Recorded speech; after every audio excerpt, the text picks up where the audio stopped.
Have you ever wanted to go back to a time when looking at Rainbow just made you feel like there was a little bit of magic out there?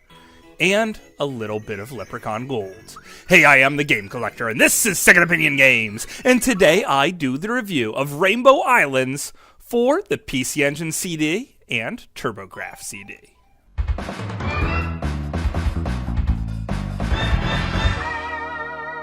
Second Opinion Games. Rainbow Islands here is a PC Engine CD game, which also means it works perfectly in the Turbo Duo or your Turbografx CD. So there's a little bit of language barrier right here at the start of the game. You could either hit start on the first bit of Japanese, and then you go into more menus, which I assume changes difficulty, or maybe the mono and stereo. I'm not really quite sure here, I don't fool around with it too much. Instead, I just dump straight to the second section, where it pretty much means start or continue, depending on whether or not you already cleared a level. Now, this game itself is a vertical platform game, so you're just trying to work your way up instead of from left to right like Mario.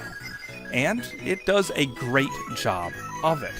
Now, this game also came out on the NES, which had a very limited color palette scheme. And the Turbografx, it's far, far better.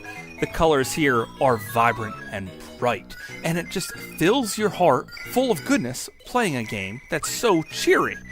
Heck, the music is even upbeat. However, there is a later stage where the music all of a sudden goes minimalistic on you, and it still feels actually pretty good. But for the most part, we have CD quality audio and a lot of chipset sounds.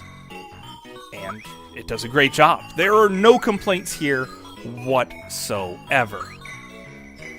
So in case you're wondering how the game controls, well, button 2 fires off a rainbow, which you could also use as a platform.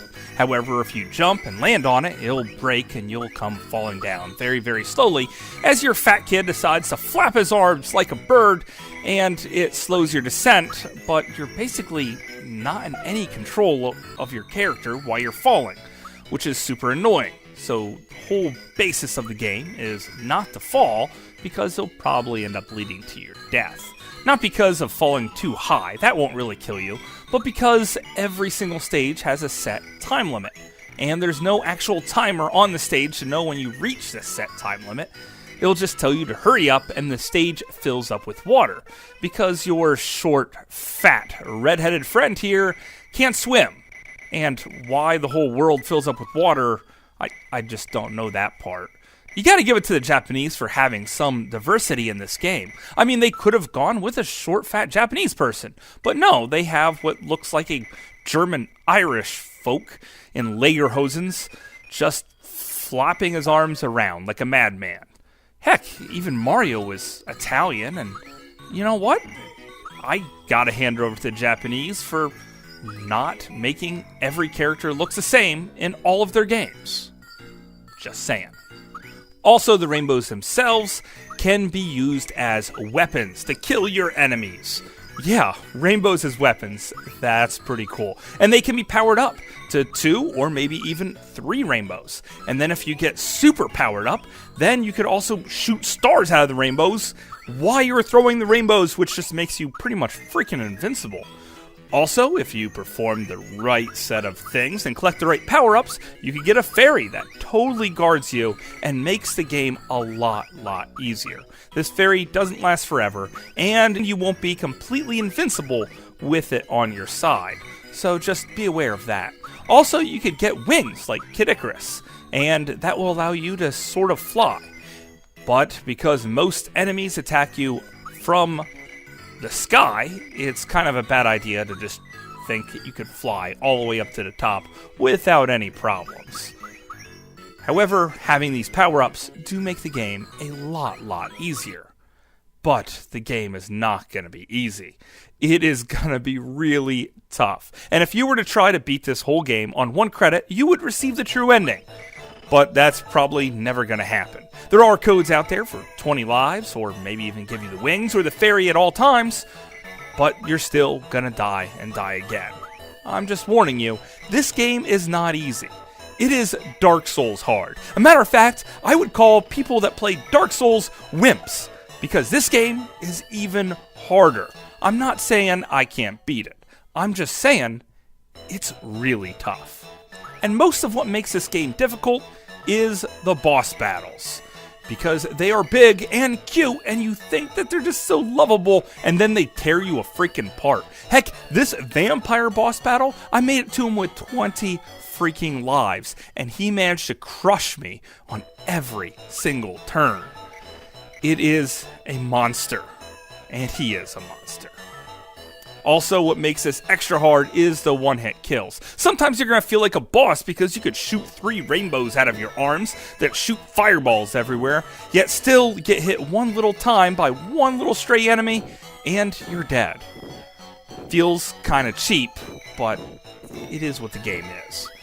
Also, collect some gems to get an extra life. And that's where you really notice that it's on a CD, because when you collect all the gems, the game has to stop to load the tunes to give you that extra life.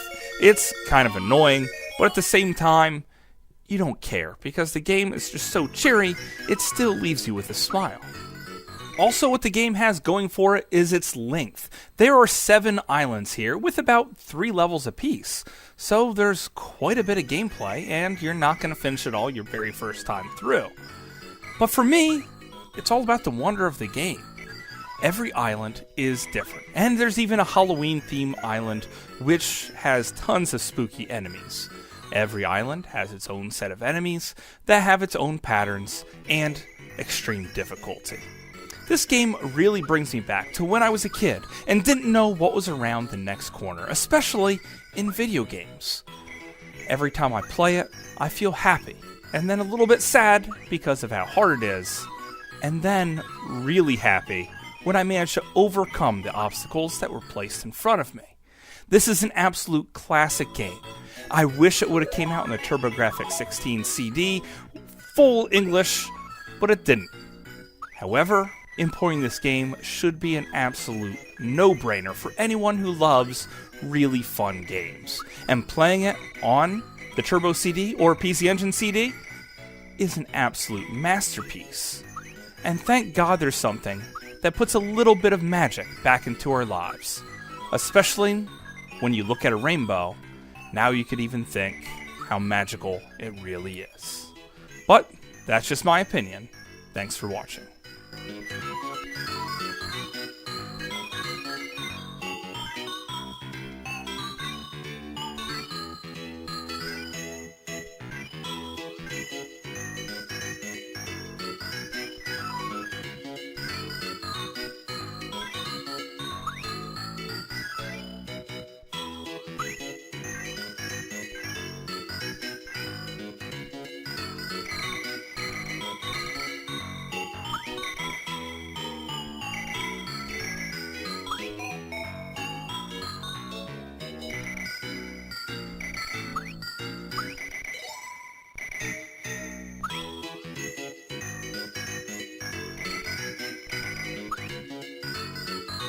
Hopefully you guys enjoyed this video. I had a great time making it, and yes, I did not show you every single one of the islands, because this time I wanted you guys to explore the game for yourself. Sometimes when I do full reviews on games, I show you the whole game from start to finish, and it kind of ruins it for some people. This one is not one I was willing to ruin, because I want you guys to experience it. So if you have a comment, please leave it for me. I cannot wait to hear from you, because I'm a very lonely person, and I actually love it when you guys leave me comments, even if it is just you saying how much I suck. So until later, I'll see you again, guys.